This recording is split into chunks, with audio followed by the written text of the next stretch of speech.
નમસ્કાર. એક નવો શબ્દ તમને આપવા આવી છું. Information obesity. ઓબેસિટી તો બધાને ખ્યાલ છે. માહિતીનો અતિરેક, માહિતીને લીધે થતી મેદસ્વીતા. આજે ફેસબુકમાં પોસ્ટ મૂકી હતી ને પતંગિયાની, કે તમે છેલ્લે પતંગિયું ક્યારે જોયું અને કયા કલરનું જોયું. તો બધાએ થોડોક શ્રમ પોતાના મગજને આપવો પડ્યો, યાદ કરવું પડ્યું કે ક્યારે આપણે પતંગિયું જોયું, કયા કલરનું હતું. અને ઘણા લોકોએ કમેન્ટમાં બહુ સરસ મને જવાબ આપ્યા, પણ જેટલાએ જવાબ આપ્યા ને એના કરતા 10 ગણા લોકો વિચારે ચડ્યા. 2-3 વસ્તુ જ કહું છું.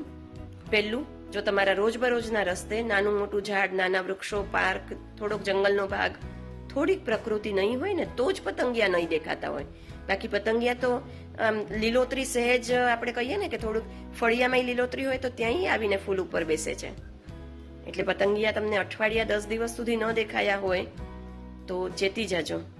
બીજું, મગજ આપણે જ્યારે બહાર નીકળીએ ત્યારે અને ઘરમાં સતત આપણી આંખો જે જોવે, આપણું નાક જે સૂંઘે, આપણા કાન જે સાંભળે, આપણા અવલોકન સતત ચાલુ હોય છે. એમાંથી ફિલ્ટર કરીને આપણે રાખવા જેવી વસ્તુને રાખી અને કાઢી નાખવા જેવીને કાઢી નાખતા હોઈએ છીએ. તો પહેલું ઓબ્ઝર્વેશન, ધેન મેમરાઇઝેશન અને પછી રિટ્રાઈવ. જરૂર હોય ત્યારે એ પર્ટિક્યુલર ખાનામાંથી માહિતી કાઢીને આપણે એનો ઉપયોગ કરતા હોઈએ છીએ. તો મગજની આ બધી જે પ્રોસેસ છે એ આ ઇન્ફોર્મેશન ઓબેસિટીને લીધે થાળે પડી ગઈ છે. બીવડાવવા નથી માંગતી, પણ ફેક્ટ છે કે તમે મગજનો ઉપયોગ શેમાં કરો છો. 1 કલાકમાં 25-30 રીલ્સ જોઈ નાખો અને કોકને આપણે પૂછીએ ને કે ભાઈ અત્યારે આ જોયે છે, આની પહેલાની રીલ શેની હતી, તો એને યાદ નથી હોતું. નકામી વસ્તુઓ છે. યાદ નથી હોતું એ સારું છે. મગજને ખબર છે શું યાદ રાખવું અને શું નહીં, એટલે on that side we are better. પણ જે મગજે પોતાની મેળે એનાલિસિસ કરવાનું હતું, જે માહિતીઓ મેળવવાની હતી, જે સ્પર્શ થકી માહિતી મેળવવાની હતી. તમે પારિજાતનું જે ફૂલ હોય ને એના પાંદડા, પારિજાતના વૃક્ષના પાંદડા, એને અડો ને એટલે કરકરા લાગે. હવે એ તમે મોબાઈલની સ્ક્રીન ઉપર જોઈને અથવા હું તમને કહું અને તમને ખ્યાલ આવે એવી રીતે જ્ઞાન નથી મળતું. એટલે એના માટે થઈને બનતા સુધી observation, memorisation, retrieving that memories or getting that converted to knowledge, આ બધી વસ્તુઓ મગજને શાંતિથી કુદરતી રીતે કરવા દઈએ.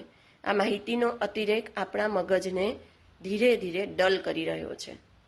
ઢગલો રીલ્સ જોવામાં કંઈ પાપ નથી, પણ નકામી રીલ્સ જોવામાં પાપ છે. તમને જે કામનું નથી. આજે સાંજે મારે ત્યાં ફિક્સ વસ્તુ છે કે મારે આ બનાવવાનું છે અને છતાંય હું પનીર બટર મસાલા અને વઘારેલી ખીચડી ને સુખડી અને કઢી ને દાળ ને ફલાણું ઢીકણું એટલા વિડીયો જોયા કરું, એનો કોઈ મતલબ નથી. હા, મારે જ્યારે કઢી બનાવવાની છે ત્યારે હું કઢીના વિડીયો જોઈ શકું છું, તો ત્યારે કામનું છે. નકામી ઇન્ફોર્મેશન તમારા મગજને ઓવરલોડ કરી રહી છે. આજે જે પોસ્ટ મૂકી હતી એનો રેફરન્સ આ જ હતો કે ઇન્ફોર્મેશન ઓબેસિટીથી બચીએ, બહુ જરૂરી થઈ ગયું છે. Thank you.